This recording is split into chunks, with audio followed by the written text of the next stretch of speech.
Alors les universitaires, cela ose tout, c'est même à cela qu'on les reconnaît.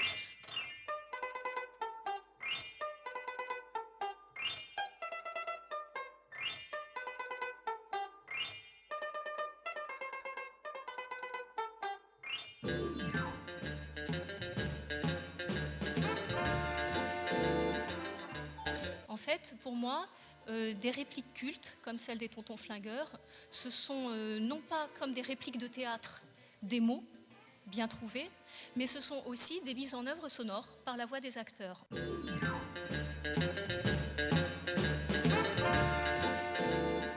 En effet, comme dans une chanson enregistrée, une réplique culte de film, c'est une réplique qui se répète à l'identique à chaque fois qu'on la retrouve dans le film, et par conséquent, son empreinte sonore, et j'irai jusqu'à dire son empreinte musicale, elle appartient à l'identité de la réplique, au même titre que les idées ou les termes qui portent les idées.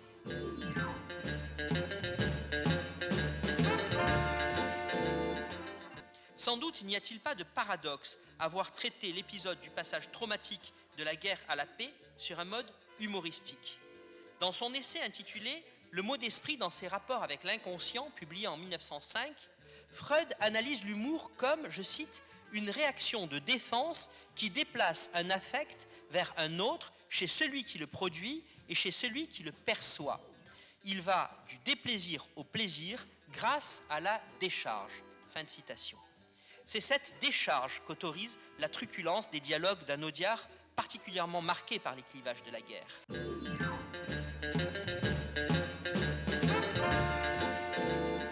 En musicologue qui ne sait pas ce que c'est que le chef-d'œuvre et qui d'ailleurs ne s'y intéresse pas tellement ni à le définir ni à le comprendre, je voudrais partager avec vous une dernière réflexion. Je retrouve dans l'analyse des liens entre musique et cinéma dans Les Tontons Flingueurs ce que j'ai déjà trouvé dans d'autres comédies et autres mauvais genres. Des éléments originaux dont on n'a pas d'équivalent dans d'autres films. Ici, la réutilisation d'un motif unique et, dès 1963, la présence sonore et visuelle de la musique concrète. Pour le scientifique, ce n'est pas rien. Je vous remercie.